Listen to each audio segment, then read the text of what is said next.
Already ಮತ್ತೆ ಸಚಿವ ಸ್ಥಾನ ಆಕಾಂಕ್ಷಿಗಳು ದಿಲ್ಲಿ ಪ್ರಯಾಣ ಶುರುವಾಗಿದೆ.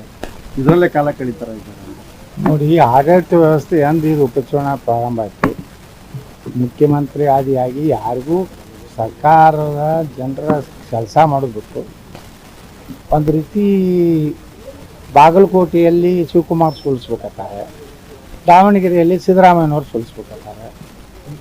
ಮತ್ತು ಇದು ವೈಷಮ್ಯ ಎಟ್ಟು ಬೆಳೆದ್ಬಿಟ್ಟಿದಂದರೆ ಅವ್ರು ಯಾರೂ ಕೂತು ಸರಿಯಾಗಿ ಆಡಳಿತ ಮಾಡುವಂಥ ಪರಿಸ್ಥಿತಿ ಉಳಿದಿಲ್ಲ. ಇದರಿಂದ ನೋಡಿ, ದಿಲ್ಲಿ ಪ್ರಯಾಣ ಶಾಸಕರುಗಳು ಮಂತ್ರಿ ಅವ್ರು ಮಾಡ್ತಿದ್ರೆ ಅರ್ಹತೆ ಯಾರದ ಅವರಾಗೆ ಮಾಡಬೇಕು. ಬಿಟ್ಟೂರೆಲ್ಲ ಲಾಬಿ ಮಾಡೋದು, ನಾನು ಮಂತ್ರಿ ಮಾಡಿದ್ರೆ ಇಟ್ಟು ಕೊಟ್ಟು ರೂಪಾಯಿ ಕೊಡ್ತೀನಿ, ಸೋನಿಯಾ ಗಾಂಧಿಗೆ ಒಂದು ದಿಲ್ಲಿ ಒಳಗೆ ಮನೆ ಕೊಡಿಸ್ಕೊಡ್ತೀನಿ ಅನ್ನೋಂಥ ವ್ಯವಸ್ಥೆ ಬಂದುಬಿಟ್ಟದೆ ಎಲ್ಲ ಕಡೆ. ಎಲ್ಲ ರಾಜಕೀಯ ಪಕ್ಷದಾಗ ಏನಾಗ್ಬಿಟ್ಟದೆ, ಇದೊಂದು ಕೆಟ್ಟ ಸ್ವಭಾವ ಬೆಳೆದ್ಬಿಟ್ಟದೆ. ಯಾರು ರಾಜ್ಯಾಧ್ಯಕ್ಷ ಆಗಿರ್ತಾರೆ ಮ್ಯಾಗಿನವ್ರನ್ನ ಮ್ಯಾನೇಜ್ ಮಾಡಿಬಿಟ್ಟಿರ್ತಾರೆ. ಅವರು ಸೂರ್ಯಚಂದ್ರವ್ರಿಗೆ ಅವರೇ ಅಧ್ಯಕ್ಷರು, ಅವರೇ ಹೇಳ್ಕೊತಾಡ್ತಾರೆ. ಹೀಗಾಗಿ ಏನಾಗಿದೆ, ಒಳ್ಳೆಯವ್ರ ಕಾಲ ಇಲ್ಲ ಅನ್ನೋ ಪರಿಸ್ಥಿತಿ ರಾಜಕಾರಣ ಬಂದಿತ್ತು. 20ಕ್ಕೂ ಹೆಚ್ಚು ಜನರು ಇವತ್ತು ಸಾಯಂಕಾಲನೇ ಡೈಲಿ ಪ್ರಯಾಣ ಮಾಡ್ತಾರೆ. ಹಾಗೆ ಕುದುರೆ ವ್ಯಾಪಾರ ಶುರುವಾಗಿದೆ. ಕುದುರೆ ವ್ಯಾಪಾರ ನೋಡ್ರಿ, ಈಗ ಮೊದಲೇದ್ದು ದೊಡ್ಡ ವ್ಯಾಪಾರ ಅಂದ್ರೆ ಮಹಾಕುದುರೆ ವ್ಯಾಪಾರ ಅಂದ್ರೆ ಮುಖ್ಯಮಂತ್ರಿ ಹುದ್ದೆ. ಮಹಾಕುದುರೆ ವ್ಯಾಪಾರ ಅಂತಿಮ ಕ್ಷಣಗಣನೆವಾಗಿದೆ. ಎಷ್ಟು ರೇಟು ಏನು ಸಿದ್ದರಾಮಯ್ಯ ಕೊಡ್ತಾರೆ, ಡಿ ಕೆ ಶಿವಕುಮಾರ್ ಅವ್ರು ನಡೆದ ಅದು ಏನು ಆಗ್ತೈತೆ ನೋಡ್ಬೇಕು. ಮಹಾಕುದುರೆ ವ್ಯಾಪಾರ ಆದ್ಮ್ಯಾಗ ಈ ಸಣ್ಣ ಕುದುರೆಗಳು ಏನದ ಇವೆಲ್ಲ ಮಂತ್ರಿ ಆಗೋ ಕುದುರೆಗಳು ಇವ್ರ ವ್ಯಾಪಾರ ಚಲೋ. ನಮ್ಮ ಜಿಲ್ಲೆದವ್ರು ಹೋಗ್ತಾರೆ. ಯಾರು ಹೋಗ್ತಾರೆ.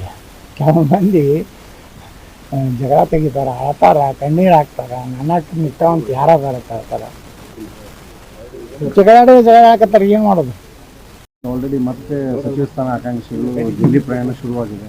ಇದರಲ್ಲೇ ಕಾಲ ಕಳೀತಾರ ಇದ್ದಾರೆ ನೋಡಿ. ಆಡಳಿತ ವ್ಯವಸ್ಥೆ ಎಂದು ಇದು ಉಪಚುನಾವಣೆ ಪ್ರಾರಂಭ ಆಯಿತು, ಮುಖ್ಯಮಂತ್ರಿ ಆದಿಯಾಗಿ ಯಾರಿಗೂ ಸರ್ಕಾರದ ಜನರ ಕೆಲಸ ಮಾಡೋದು ಒಂದು ರೀತಿ ಬಾಗಲಕೋಟೆಯಲ್ಲಿ ಶಿವಕುಮಾರ್ ಸೋಲಿಸ್ಬೇಕಾಗ್ತಾರೆ, ದಾವಣಗೆರೆಯಲ್ಲಿ ಸಿದ್ದರಾಮಯ್ಯನವ್ರು ಸೋಲಿಸ್ಬೇಕಾಗ್ತಾರೆ.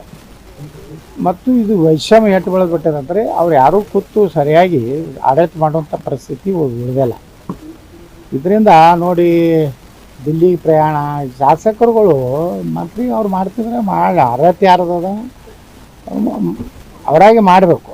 ಬಿಟ್ಟೂರೆಲ್ಲ ಲಾಬಿ ಮಾಡೋದು, ನಾನು ಮಂತ್ರಿ ಮಾಡಿದ್ರೆ ಇಟ್ಟು ಕೊಟ್ಟು ರೂಪಾಯಿ ಕೊಡ್ತೀನಿ, ಸೋನಿಯಾ ಗಾಂಧಿಗೆ ಒಂದು ದಿಲ್ಲಿ ಒಳಗೆ ಮನೆ ಕೊಡಿಸ್ಕೊಡ್ತೀನಿ ಅನ್ನೋಂಥ ವ್ಯವಸ್ಥೆ ಬಂದುಬಿಟ್ಟದೆ ಎಲ್ಲ ಕಡೆ. ಎಲ್ಲ ರಾಜಕೀಯ ಪಕ್ಷದಾಗ ಏನಾಗ್ಬಿಟ್ಟದೆ, ಇದೊಂದು ಕೆಟ್ಟ ಸ್ವಭಾವ ಬೆಳೆದ್ಬಿಟ್ಟದೆ. ಯಾರು ರಾಜ್ಯಾಧ್ಯಕ್ಷ ಆಗಿರ್ತಾರೆ ಮ್ಯಾಗಿನವ್ರನ್ನ ಮ್ಯಾನೇಜ್ ಮಾಡಿಬಿಟ್ಟಿರ್ತಾರೆ. ಅವರು ಸೂರ್ಯಚಂದ್ರವ್ರಿಗೆ ಅವರೇ ಅಧ್ಯಕ್ಷರು, ಅವರೇ ಹೇಳ್ಕೊತಾಡ್ತಾರೆ. ಹೀಗಾಗಿ ಏನಾಗಿದೆ, ಒಳ್ಳೆಯವ್ರ ಕಾಲ ಇಲ್ಲ ಅನ್ನೋ ಪರಿಸ್ಥಿತಿ ರಾಜಕಾರಣ ಬಂದಿತ್ತು. 20ಕ್ಕೂ ಹೆಚ್ಚು ಜನರು ಇವತ್ತು ಸಾಯಂಕಾಲನೇ ಡೈಲಿ ಪ್ರಯಾಣ ಮಾಡ್ತಾರೆ. ಹಾಗೆ ಕುದುರೆ ವ್ಯಾಪಾರ ಶುರುವಾಗಿದೆ. ಕುದುರೆ ವ್ಯಾಪಾರ ನೋಡ್ರಿ, ಈಗ ಮೊದಲೇದ್ದು ದೊಡ್ಡ ವ್ಯಾಪಾರ ಅಂದ್ರೆ ಮಹಾಕುದುರೆ ವ್ಯಾಪಾರ ಅಂದ್ರೆ ಮುಖ್ಯಮಂತ್ರಿ ಹುದ್ದೆ. ಮಹಾಕುದುರೆ ವ್ಯಾಪಾರ ಅಂತಿಮ ಕ್ಷಣಗಣನೆವಾಗಿದೆ. ಎಷ್ಟು ರೇಟು ಏನು ಸಿದ್ದರಾಮಯ್ಯ ಕೊಡ್ತಾರೆ, ಡಿ ಕೆ ಶಿವಕುಮಾರ್ ಅವ್ರು ನಡೆದ ಅದು ಏನು ಆಗ್ತೈತೆ ನೋಡ್ಬೇಕು. ಮಹಾಕುದುರೆ ವ್ಯಾಪಾರ ಆದ್ಮ್ಯಾಗ ಈ ಸಣ್ಣ ಕುದುರೆಗಳು ಏನದ ಇವೆಲ್ಲ ಮಂತ್ರಿ ಆಗೋ ಕುದುರೆಗಳು ಇವ್ರ ವ್ಯಾಪಾರ ಚಲೋ. ನಮ್ಮ ಜಿಲ್ಲೆದವ್ರು ಹೋಗ್ತಾರೆ. ಯಾರು ಹೋಗ್ತಾರೆ. ಕೆಲವು ಮಂದಿ ಜಗಳ ತೆಗಿತಾರೆ, ಅಳ್ತಾರ, ಕಣ್ಣೀರು ಹಾಕ್ತಾರೆ, ನನ್ನ ನಿಷ್ಠಾವಂತ ಯಾರಾದಾರ ಹೇಳ್ತಾರೆ. ಜಗಳ ಹಾಕತ್ತಾರೆ, ಏನು ಮಾಡೋದು.